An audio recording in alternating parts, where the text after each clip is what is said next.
Good morning, everyone. I'm Chandan Yadav. Welcome to all of you in my YouTube channel. I am your English tutor. Today, I will teach you exclamatory sentences of narration. This is the first part of exclamatory sentence. The questions are very uh, splendid for you, and it will be very helpful for you in board examination. Let's start our class with two examples which were given by me that day. First example is they said let us help the poor. मैंने last video में पढ़ा था suggested के बारे में कि suggested एक ऐसी वर्ब होती है जो ह्यूमन बीइंग को ऑब्जेक्ट नहीं रखती है। जहाँ पे ऐसा सेंस हमें आएगा कि कोई बात सजेशन हो रही है, कोई बात सुझाव दी जा रही है, तो उस केस में क्या करेंगे, उस केस में सजेस्टेड हम यूज करेंगे वर्ब की। क्या लिखेंगे? दे, है ना।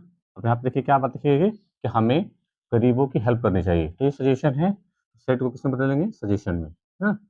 दे सजेस्टेड। अब क्या करेंगे? अब ध्यान रखिएगा कि सजेस्टेड ह्यूमन बीइंग को ऑब्जेक्ट नहीं रखती है ना।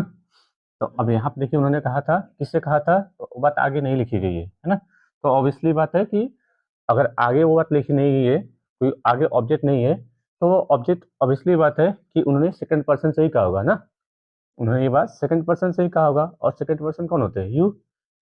तो अब यहाँ पे आप चाहे तो आगे ऑब्जेक्ट नहीं है तो लिख भी सकते हो, और नहीं चाहो तो नहीं भी लिखो। तो आप रहने दीजिए, अगर ऑब्जेक्ट नहीं है तो छोड़ दीजिए, ठीक है।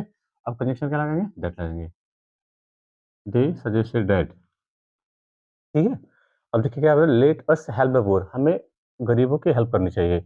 अब लेट एक वर्ब होती है, हमने पढ़ा है, और अस जो है ये वी का ऑब्जेक्टिव केस है। तो अगर ये ऑब्जेक्ट है ना, अगर ये फर्स्ट पर्सन है आई और वी, तो सब्जेक्ट के साथ सब्जेक्ट क्या है? दे। यहाँ पे सब्जेक्ट के लिए हम क्या लिखेंगे? दे।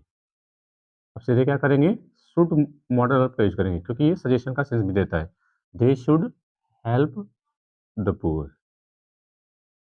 ये करके हम लास्ट में फुल स्टॉप पुट कर देंगे, ठीक है। ये आपका पहला एग्जाम्पल था। दूसरा एग्जाम्पल देखिए, नमन से to her friends let us read. Naman अपने फ्रेंड से कहा कि चलो पढ़ते हैं, हाँ? नमन ने अपने फ्रेंड से कहा कि चलो पढ़ते हैं। तो यहाँ पे भी सजेशन का सुझाव है। कोई हम अपने फ्रेंड से कोई बात पूछेंगे तो सजेशन ही हो जाएगी, तो हम सेट को सजेशन में ही चेंज कर लेंगे। नमन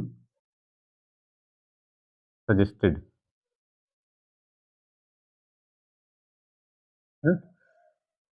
टू हर फ्रेंड्स।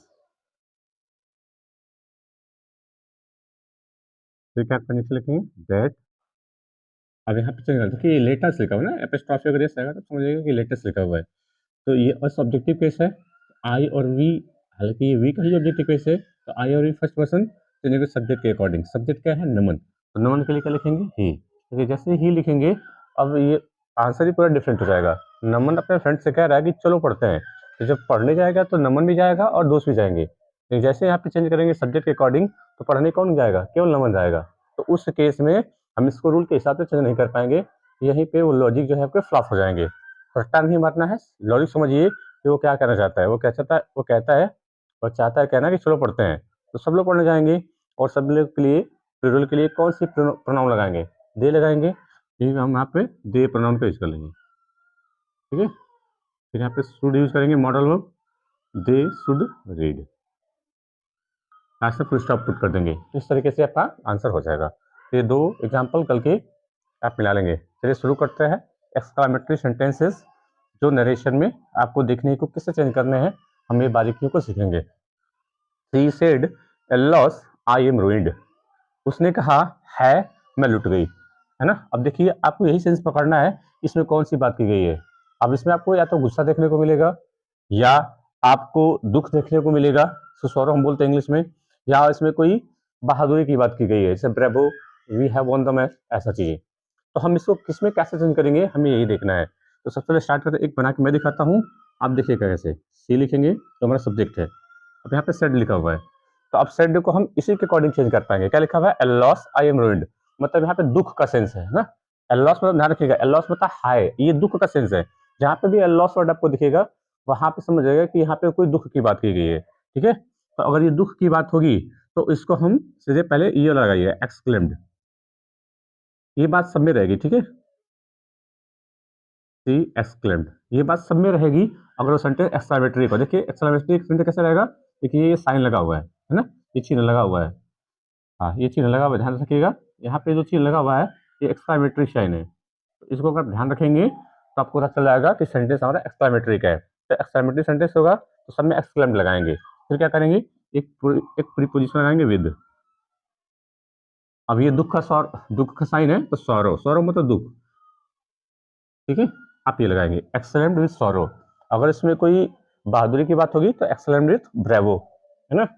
अगर इसमें सरप्राइज की बात होगी तो एक्सलेम्ड विद सरप्राइज, ये आप कर लेंगे। और नहीं तो ध्यान रखिएगा यहाँ पे आप एक और वर्ड लगा सकते हैं। ये सॉरो लिखा हुआ है तो सॉरोफुली कर देंगे, ठीक है। अब ये बात क्यों लिखेंगे, देखिए उसने एक्सलेम किया, कैसे एक्सलेम किया, हाउ कैसे किया, सॉरोफुली किया मतलब दुख पूर्वक किया। तो ये एडवर्ब ऑफ मैनर है। तो अगर आप किसी वर्ब को क्वालिफाई करना चाहते हो, उसका मैनर बताना चाहते हो, तो एक वर्ड से भी हम उसका मैनर बता सकते हैं। और चाहे तो प्रीपोजिशनल फ्रेज के द्वारा भी हम उनको एडवर्ब ऑफ मैनर को शो कर सकते हैं। जहां पे भी आपको दुख की बात होगी या सरप्राइज की होगी, अगर सरप्राइज की बात होगी तो विद सरप्राइज ये लिखेंगे, या इसको लिखना चाहेंगे तो वहां पे सरप्राइजिंगली लिख देंगे। अगर ये बहादुरी की बात होगी, है ना, और वैसे भी एंगर का बात होगा तो विद एंगर, नहीं तो एंग्रीली, ठीक है। इस तरीके से हम इसको चेंज कर लेंगे। तो सी एक्सलेंट विद सॉरो या सॉरोफुली, दोनों में से आप कोई एक लिख सकते हो। अब क्या करेंगे, अब यहाँ पे कंजंक्शन दैट लगाएंगे, कंजंक्शन दैट लगाएंगे। अब देखिए यहाँ पे सब्जेक्ट हमारा क्या है, आई, है ना। तो अभी इस लड़की ने कहा है कि है मैं लुट गई।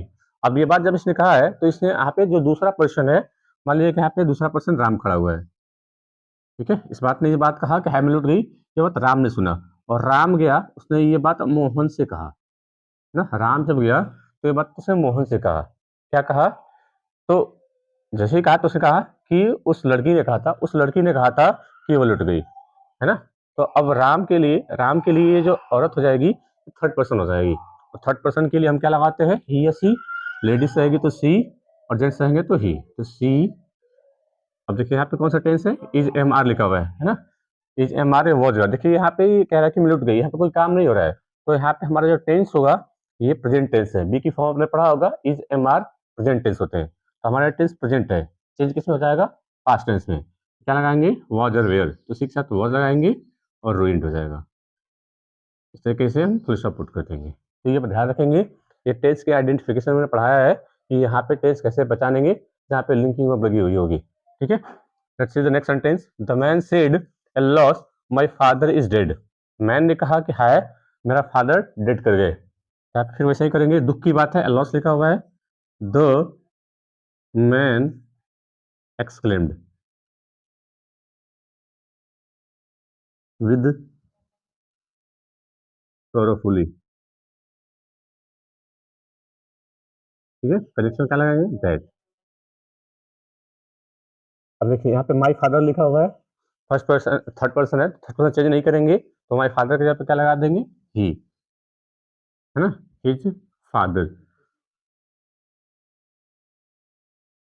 क्योंकि अब इस आदमी ने बात कहा होगा तो यहाँ पे जो सेकंड पर्सन होगा वो सुना होगा, तो जाएगा तीसरे से कहेगा कि वो आदमी कह रहा था कि उसकी फादर, तो हिज फादर हो जाएगा। इज लिखा हुआ है तो क्या कर लेंगे, वॉज कर लेंगे। ध्यान रखिएगा ये डेड एडजेक्टिव वर्ड है ना, डेड क्या है, एडजेक्टिव वर्ड है। तो कहीं इसको डेड में डेडली मत चेंज कर दीजिएगा, ये लिंकिंग अब लगी हुई है तो यहाँ पे डेड ही रहेगा, ठीक है। इस तरीके से हमारा ये आंसर हो जाएगा, ठीक है। देखिए अगला सेंटेंस क्या है, the girl said how irresponsible you are. Girl कहती है तुम कितने लापरवाह हो, ठीक है। इरिस्पॉन्सिबल, है ना। रिस्पॉन्सिबल मतलब एक होता है जिम्मेदार और एक होता है इरिस्पॉन्सिबल मतलब जिम्मेदार ना होना। यानी गुस्सा से ही कहा होगा, चिड़चिड़ा होकर यही कहा होगा, तो चेंज कर लेंगे, द गर्ल एक्सक्लेम्ड एंग्रीली, है ना, गुस्सा होकर कहा होगा तो एंग्रीली। और अगर चाहें तो आप विद एंगर भी लिख सकते हैं, दोनों सही हो जाएगा। The girl exclaimed angrily, suggestion क्या लगाएंगे, दैट, ठीक है। अब यहाँ पे देखिए सेकंड पर्सन लिखा हुआ है यू। अब ये अगर सेकंड पर्सन चेंज होगा तो किसे, ऑब्जेक्ट के साथ। ऑब्जेक्ट यहाँ पे लिखा नहीं है तो ऑब्वियसली बात है, अगर यहाँ पे ऑब्जेक्ट नहीं लिखा है तो ये जो है अब हमारे लिए, सोचिए अगर इस लड़की ने कहा होगा कि तुम कितने जिम्मेदार हो, तब कितने जिम्मेदार, गैर जिम्मेदार हो, तो अब ये बस सेकंड पर्सन से कहा है तो तीसरा प्रश्न उससे पूछेगा कि वो लड़की तुमको क्या कह रही थी? तो कहेगा कि वो लड़की कह रही थी कि मैं कितना गैर ज़िम्मेदार हूँ, ठीक है? तो यहाँ पे जो यू लिखा हुआ है, हम इसको चेंज कर लेंगे ही में। ही, अब यहाँ पे आर लिखा हुआ है, प्रेज़ेंट टेंस में है तो हम क्या करेंगे वाज़। He was irresponsible.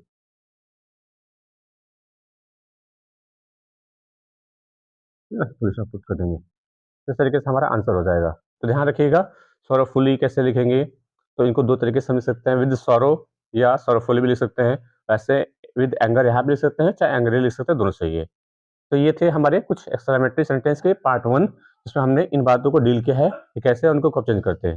ये रहे 2 एग्ज़ाम्पल आपके लिए, इसको आप होमवर्क में करेंगे और कमेंट बॉक्स में इसका आंसर ज़रूर देंगे। चलिए, कोशिश करते हैं कॉन्सेप्ट आपको बढ़िया लगा होगा, और अगले पार्ट में एक्सक्लेमेटरी सेंटेंस का सेकंड पार्ट आएगा और अच्छे-अच्छे क्वेश्चन हम टैकल करेंगे। कोशिश करिएगा कि कमेंट बॉक्स में अपना आंसर ज़रूर भेजिए।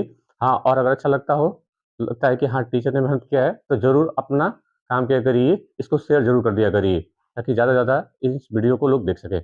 आज के लिए इतना ही। Thanks for watching.